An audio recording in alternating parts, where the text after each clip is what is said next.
Let's speak about military aesthetic. Well, the military aesthetic is probably best defined by portraiture. It's the story of the powerful man.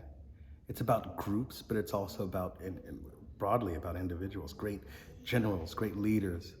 So when I go into the Louvre and I see the history paintings that you'll see of David, for example, those paintings are designed to be on very large scale because what they're trying to communicate is domination. The painting itself dominates you physically as you walk into the room. The great man or the great men behind those images, those portraits, are using the propaganda strength of art to speak to statecraft, to speak to image building, which of course is useful for the burnishing of reputations, etc.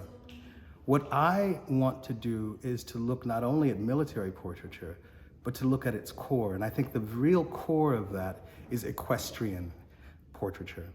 This is where in the great cities throughout the world, in the town squares, you see these incredibly large, almost ridiculous totemic monuments to, and a very erect male presence that tells the story about whoever this general is. I start in the streets of Richmond, Virginia. The horse that you see in my sculpture is coming from a story that is looking to validate the Confederacy, validate slavery in the American South. I took those generals off and I started to replace those presences with Black and brown young people who represent a kind of new way of dealing with that beautiful and terrible past. But you speak about domination, but you use domination in your paintings and in your sculpture. It's true. It's a very conflicted relationship with power. And how would you deal with that? Well, you can't run away from it. You can't create simple dynamics in which you want simple correctives. I think that's just boring work. I want to talk about what turns me on when I look at works of art that are challenging, and part of it has to do with using the language of oppression. The very language of oppression that's been weaponized against people from all over the colonized world is a very sexy one. And I believe that it can honestly be weaponized towards investigating conflicting aspects of fantasy. But in a way, you use oppression against oppression? In a way, but I think that's an oversimplification of my work. I think that my work is much more playful than that.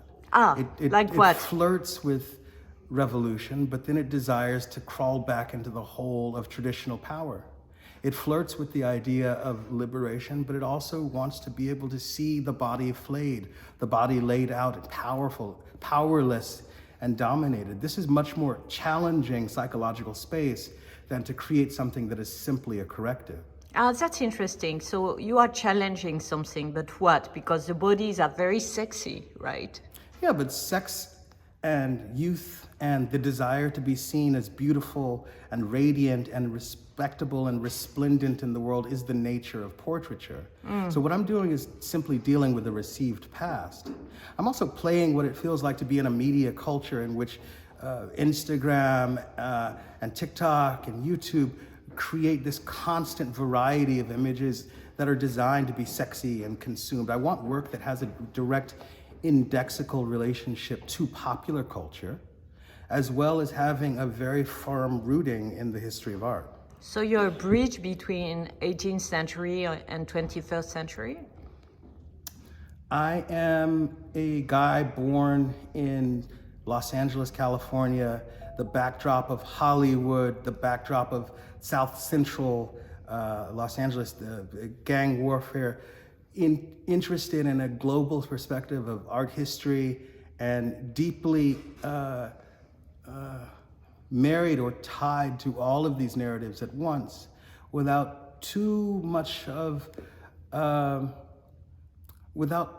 concern, at least. What I try to do is to create work that communicates my anxieties about my own identity. is it ever possible to arrive at a type of self-portraiture by pointing outwards? My identity is defined by sexuality, it's defined by geography, it's defined by race, it's defined by class, and all of those things can be radically uninteresting if they're not approached in the right way. What I'm trying to do is to have a kind of intellectual and emotional freedom by studying the history of art and by looking at people who've made and created works before me. I stand on their shoulders, and it gives me the freedom to be able to imagine my own interior reality, knowing the material history and strength of art creation. So all the portraits are self-portrait in a way? Arguably. It's arguable that self-portraiture is the only possible means of creating an utterance. From which point do you speak about the world? It's always interior. And so, as we said, the scale is important, no? Scale is increasingly important, specifically in this show, because it is really kind of a series of contractions and expansions. You walk through the exhibition and you experience these very precious small sculptures that almost feel like babies, like children that you can pick up with your hands. And then all of a sudden you turn the corner and that starts to explode into an unimaginable, unmanageable scale in which the paintings contend with you in physical space. So that a two-dimensional painting starts to have a kind of three-dimensionality by virtue of its scale. This also, I think, goes back to not just David and the Louvre and this sense of early painting culture, but even as late as the modernist American painters. Think of these chest-beating Motherwell paintings, the grand Pollocks. There's this masculinist desire to dominate space using scale. But if you look at the nature in America, the sequoia, for example, That's right. It's linked to that too, no? Well, I think it's also possible to explore nature and vulnerability through scale. I mean, if you look at the Hudson River School paintings and the story of American transcendentalist painting and thought, it really has a sense in which technology has to fall away, society has to fall away, and nature takes on this much more dominant role. And the desire is not to have a painting that subsumes you, but a painting that depicts the human as the smallest thing, but landscape itself becoming the more dominant feature. And Christophe Loribeau spoke about Bouguereau. Do you know this painter? Yes, not exactly my primary influence. I would say that if you look at Friedrich, for example, but they were tiny most of the time. That's right. And in fact, I would say that the show in London takes a very particular look at humanity in relationship to nature that is in a direct power struggle, where we're using these mountains. I decided to go to Norway and to the fjords of Norway to recreate this absolute whiteness, this kind of metaphor for race, but also a metaphor for God, him or herself, this sense in which one is closer to God the higher one gets to the heavens.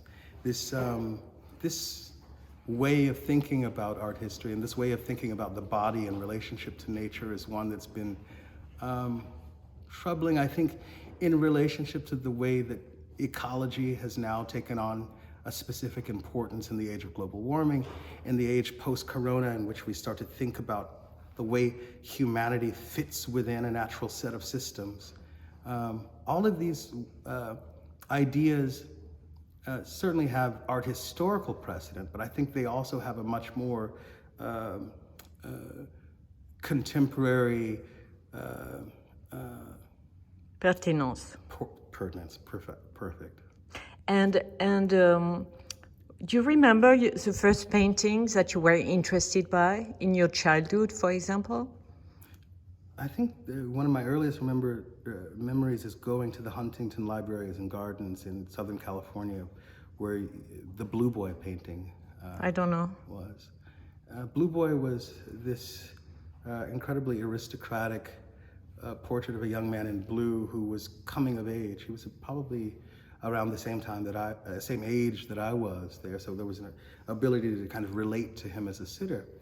But he wasn't a full-fledged aristocrat. He was someone who was being positioned as the heir apparent, but there was a kind of landscape language there that is very specific, very familiar if you're looking at Copley or Gainsborough, a very sort of specific sense of relationship to land. This is one where everything that you're standing on, everything that's behind you is seen as your property, your family, your cattle.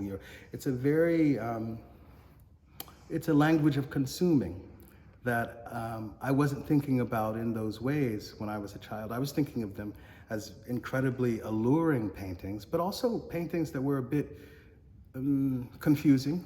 Why so many lapdogs? Why so many pearls? What is this status anxiety that's being exercised in this work? That was one of my first influences, and I think it gave rise to an obsession with acceptability in painting, a desire to be seen as beautiful and radiant, the desire to fall in love, the desire to be important. There's a reason why most of the people in my paintings are complete strangers. People that I meet while they're trying to get to work, I tap them on the shoulder, and perhaps the next thing you know, they're on one of the great museum walls of the world. That sense of chance, that sense of the impossible, the miracle of being this present, being this beautiful, being this celebrated in painting, I think, has direct relationship to the miracle of what it means for me to even have this job, for me to even participate in a language that's so rarefied and so elitist and so exclusive. I want the miracle of my looking, my chance, to have a direct relationship to the way that I choose people in my work. But Van Gogh did that, for example. It exists in the art history too, right? Certainly. I would not say that choosing non-professional models is something that I've invented. What I work within are a series of historical conventions that, by virtue of my own social position, are seen differently. If I paint a landscape or a bowl of fruit, it's being read as a Black American, the 21st century male painting a basket of fruit. Really? And so, well, this is the story of looking. This is the story of separating an artist from identity. Is it ever really possible to be free in the ways in which non-gendered, non-raced, this was the kind of freedom that was being critiqued in a lot of the structuralist and post-structuralist texts that started talking about the centrality of the white male gaze, this sense of freedom in which one can write from a universal perspective, one which a lot of women, a lot of queer people, a lot of folks coming from developing nations don't necessarily have access to. This idea that you ever have the absolute freedom to create outside of history is an incredibly privileged place to operate from. And could you tell me very quickly how you paint? How does it work to create a painting? Well, the painting that I do is a type of painting that is incredibly collaborative. I work with a number of studio assistants in my team that take photographs. All the models are photographed first. And then I go through historical archives to try to find decorative fields. And using technology, I kind of merge those two moments, the two-dimensional decorative moment and the three-dimensional photographic space. Next, we heighten and diminish color, working in a way that understands the ultimate color that will be in the painting, but also By computer? By computer, and then having that as a starting point. Next, you have to actually deal with real paint, making color decisions that are informed by the digital decision. But it's a lot easier to move and change everything in a digital space than it is to do. Yeah. So what I try to do is use the tools that exist in the 21st century to try to bring about the smartest and most dynamic color decisions possible. And who is putting the color on the canvas? Well, I'm putting the color on the canvas. My assistants are putting the color on the canvas. My backgrounds are the domain of most of my assistants, and I concentrate on the human figure. What I try to do is to